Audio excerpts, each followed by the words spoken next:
दुनिया का एक ऐसा देश जहां शराब पीने पर पाबंदी है। उस देश का नाम है सऊदी अरब, जहां शराब खरीदना या बेचना कानूनी तौर पर अपराध माना जाता है। जी हाँ, वहां शराब पीने वाले को बीच चौराहे पर कोड़े मारने का नियम है। तो ऐसा क्या हुआ कि वहां के प्रधानमंत्री ने शराब का दुकान खोलने के लिए आदेश दे दिया। नमस्कार, स्वागत है आपका हमारे चैनल सामान्य ज्ञान में। आज हम बात करेंगे कि 70 सालों के बाद क्यों अरब के प्रधानमंत्री ने शराब की दुकान खोलने का आदेश दिया और वहां से शराब खरीदने के लिए या पीने के लिए क्या क्या नियम होंगे। कुछ समय से ये बात निकल के आ रही है कि जल्द ही सऊदी अरब में एक शराब का दुकान खुलेगा। सऊदी अरब ने कहा है कि रियाद में जल्द ही गैर मुस्लिमों के लिए एक शराब की दुकान खोला जाएगा। आपको बता दें कि पूरे 70 सालों में ये पहली बार होगा जब अरब में शराब खरीदा या बेचा जाएगा। रियाद में इस शराब की दुकान के ग्राहक सीमित डिप्लोमेटिक स्टाफ होंगे। ये स्टाफ कई सालों से सीलबंद आधिकारिक पैकेज आयात करते आए हैं, जिसे डिप्लोमेटिक पाउच भी कहा जाता है। सऊदी के अधिकारियों का कहना है कि जो सऊदी में गैर मुस्लिम है उनके लिए यहाँ शराब की तस्करी होते आ रही है, जिसकी वजह से देश को या सरकार को काफी समस्याओं का सामना करना पड़ रहा है। पर ये दुकान खुलने के बाद ऐसा नहीं होगा। ये दुकान सारी अवैध बिक्रियों पर रोक लगाएगी। दरअसल बात ये था कि सऊदी अरब में पिछले 1952 साल में ही शराब पर प्रतिबंध लगाया गया था, जब किंग अब्दुल अजीज के बेटे ने शराब के नशे में एक ब्रिटिश डिप्लोमेटिक को गोली मारकर हत्या कर दिया था। विभिन्न न्यूज चैनल वालों ने जो दस्तावेज दिखाए हैं उनके मुताबिक शराब का ये नया दुकान रियाद के डिप्लोमेटिक क्वार्टर में खुलेगा। शराब बेचने से वाकिफ अधिकारियों ने बताया है कि दुकान कुछ ही हफ्तों में खुल सकती है, पर दुकान खोलने को लेकर कुछ शर्त हैं, जो इस प्रकार हैं। शराब के लत वाले राजनयिकियों को पहले रजिस्टर कराना पड़ेगा, तब फिर उन्हें सरकार से क्लियरेंस मिलेगा शराब पीने के लिए, वरना नहीं मिलेगा। शराब की दुकान में 21 साल से कम उम्र वाले लोगों को आने के लिए सख्त मनाही होगा और दुकान में हमेशा उचित पोशाक की जरूरत होगी।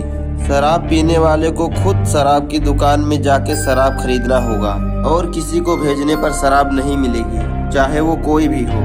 सुनने में तो ये भी आ रहा है कि शराब को खरीदने पर खास प्रकार की सीमा होगी कि कितने समय में कितना शराब खरीदा जा सकता है। जैसे रजिस्टर करे हुए ग्राहकों को हर महीने केवल 240 पॉइंट ही शराब पीने को मिलेगा। इसके लिए भी खास प्रकार के नियम बनाए गए हैं, जैसे कि 1 लीटर स्प्रिट को 6 पॉइंट माना जाएगा, 1 लीटर वाइन को 3 पॉइंट और 1 बियर को 1 पॉइंट माना जाएगा। अभी तक सऊदी अरब में शराब पीने से लेकर खरीदने और बेचने तक पर जुर्माना और कैद और सार्वजनिक रूप में कोड़े मारने का नियम था, पर अब सऊदी सरकार कुछ नए नियम पर काम कर रही है, जिसके अंतर्गत शराब की कुछ खास मात्रा लेने की अनुमति होगी, जिससे शराब की अवैध तस्करी पर रोक लगेगी। पर अभी तक इस बात पर कुछ खास नहीं कहा गया है कि आम विदेशियों को भी शराब पीने की अनुमति होगी कि सिर्फ डिप्लोमेटिक के लिए रहेगी। शराब रियाद के जनजीवन का हिस्सा बन जाएगी, लेकिन शराब पीने वालों के लिए ये सबसे जरूरी होगा कि वो शराब कहाँ पीते हैं और पीने के बाद कैसा बर्ताव करते हैं। सऊदी के शेख बताते हैं कि इस बात को लेकर सरकार पर खास तरीके का दबाव बना हुआ है। सऊदी अरब के प्रधानमंत्री मोहम्मद बिन सलमान इस विजन के तहत एकदम कड़े नियम को उदार बना रहे हैं। हालांकि खाड़ी के दूसरे देशों में भी शराब को लेकर कुछ इसी तरीके का नियम है। यूएई और कतर में 21 साल के ऊपर उम्र वाले गैर मुस्लिम को होटल या बार में शराब बेचने की अनुमति है, लेकिन सऊदी अरब के दस्तावेज में अभी तक ऐसा कुछ भी नहीं बताया गया है कि वो भी यूएई और कतर की तरह ही करेगा या अपना अलग नियम बनाएगा, क्योंकि इस्लाम में शराब हराम है। सऊदी अरब में 1952 तक शराब को लेकर एक किस्म का समझौतावादी रुख था, लेकिन 1951 में प्रिंस मिसारी बिन अजीज अल सऊद ने तेज में एक ब्रिटिश राजनयिक श्रील उस्मान की गोली मारकर हत्या कर दिया था।